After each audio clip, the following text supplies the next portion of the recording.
Bonjour et bienvenue dans cette démo sur l'application de simulation de traitement, donc baptisée SimTR.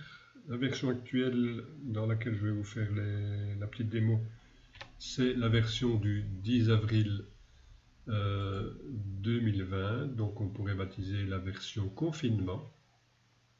Voilà.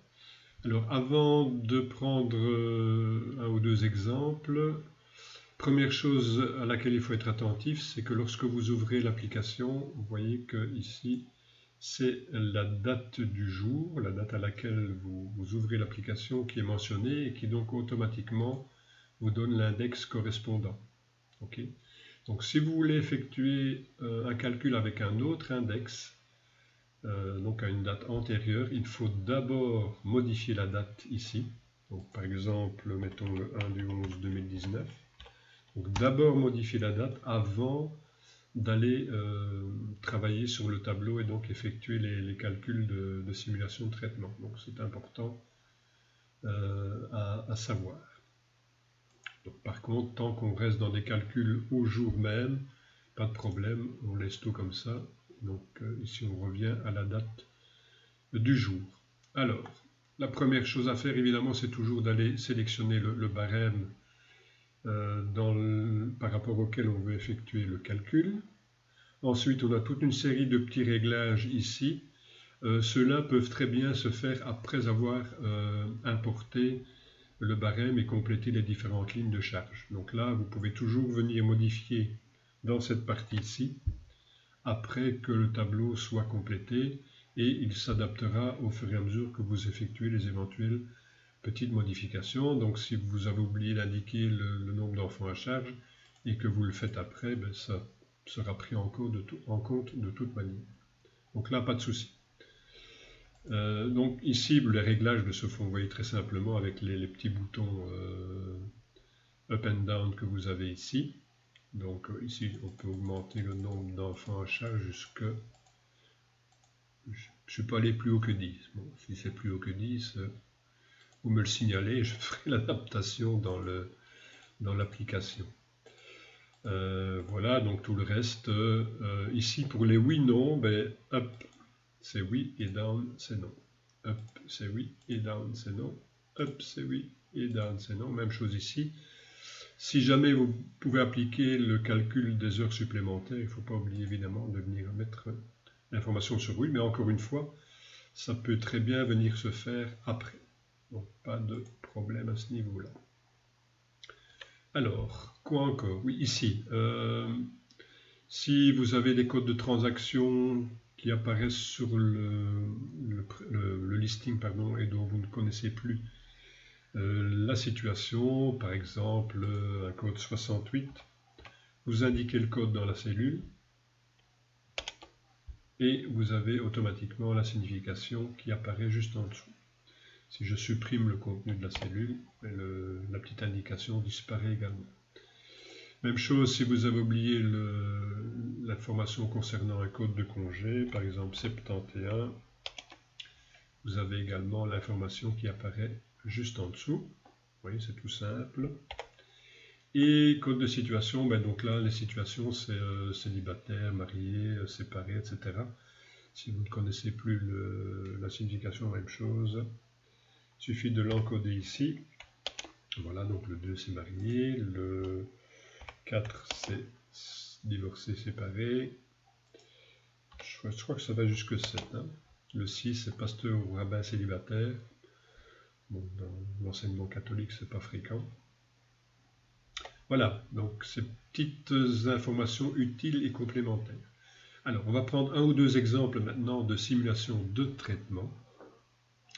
Je vais d'abord prendre la situation d'un définitif qui travaille ODI et ODS, mais sur le même barème 501, c'est un professeur de latin. Donc on a du 501, je tape 501. Vous avez aussi le petit menu déroulant, mais je pense qu'en plus ils sont même ici. Voilà. Donc je peux le sélectionner ici, mais bon, c'est aussi vite fait de le taper, je pense. Une fois qu'on a indiqué le barème que l'on veut, on clique sur aller au barème. Et là, évidemment, en fonction de l'ancienneté du membre du personnel, on va aller sélectionner la bonne ligne. Ici, c'est 15 ans, oui. Donc 15 ans. Je clique dans la ligne, peu importe où, peu importe dans quelle colonne, du moment que je clique dans la ligne, voilà, peu importe, elle est sélectionnée, c'est ce qui compte. Une fois que la ligne est sélectionnée, je peux cliquer sur Envoyer montant. Voilà, c'est un définitif. Au DI, il y a 18/22e. Voilà, donc vous avez un premier calcul qui se fait. Pour les heures restantes au supérieur, en fait ici 4/20e, il faut refaire la même chose, donc aller au barème, reprendre évidemment la même ligne, envoyer montant, toujours mentionner définitif, 4/20e, et vous avez la suite du calcul qui s'effectue. Ici, comme on dépasse l'unité de charge, on a une adaptation qui est faite sur la première ligne. Voilà, donc vous avez toujours également ici l'indication du barème 501 avec l'ancienneté barémique et le rappel de l'annuel, qui peut toujours être intéressant à savoir aussi en complément d'information sur le calcul du trait. Et juste pour le fun ici, vous avez le pourcentage que vous présente le précompte sur l'imposable, juste pour savoir combien on vous pique à la base. Toujours intéressant à savoir. Voilà, alors, donc ça, le calcul est effectué. Je peux, si je veux, imprimer un document pour le membre du personnel, toujours avec les précautions d'usage. Donc pour ça, je clique sur Imprimer. Je rentre le nom du membre du personnel, Jules Dupont, je fais OK. Voilà, donc j'ai ici le petit rappel des calculs, avec évidemment ici, voilà, la petite information, document à titre purement indicatif, ne peut en aucun cas être utilisé comme justificatif. Donc, important toujours de le préciser que ce n'est jamais qu'une simulation. Voilà, donc je referme ici mon aperçu. OK. Je vais refaire un deuxième calcul. Je vais aller prendre un membre du personnel qui est temporaire. Donc je clique sur réinitialiser le calcul. Donc mon tableau se remet à 0. Je viens... non, avant ça, oui, je change d'avis. Je vais encore vous faire une démo pour un définitif. Rapidement. Donc 301, aller au barème, c'est un cas facile. C'est quelqu'un, ben, c'est aussi 15 ans d'ancienneté. J'envoie le montant. Là, c'est pas compliqué, c'est 22/22e. Voilà. Donc, vous voyez que j'ai indiqué, j'ai fait mon calcul sans m'occuper de s'il y avait des personnes à charge ou quoi que ce soit. Et je constate que, effectivement, donc conjoint avec revenu, c'est bon, mais qu'il y a deux enfants à charge, 2 personnes à charge. Donc, malgré que mon calcul a déjà été fait, je peux très bien ici venir faire la modification. Donc, 1, 2, et automatiquement, ici, mon calcul se met à jour. Donc, c'est bien pour vous montrer que ces petits réglages-ci, vous pouvez toujours les faire en deuxième partie de travail. Alors, un temporaire. Voilà, donc j'ai un temporaire, tout nouveau temporaire, au 301. Donc, je vais au barème. 0 année d'ancienneté, donc je reste sur ma première ligne. Je regarde quand même, donc c'est un célibataire, donc envoyer montant. Là, je dois choisir entre allocation foyer ou allocation résidence. Ici, je vais prendre allocation résidence. Et automatiquement, le montant est envoyé dans le tableau. C'est un temporaire. Vous voyez qu'ici, j'ai la case nombre de jours qui vient s'afficher en orange parce que là, je serai obligé de venir indiquer le nombre de jours. OK. Alors, je regarde la charge, numérateur de charge dans mon cas ici. C'est en 16/22e. Voilà, donc nombre de jours, c'était un mois de 31. Hop, voilà. 31 jours et mon calcul se fait. Donc automatiquement, je regarde la situation. Donc c'est une célibataire, donc c'est normalement alors isolé. Donc je vais venir faire la petite modification ici. Isolé, voilà. Et j'ai l'adaptation qui se fait.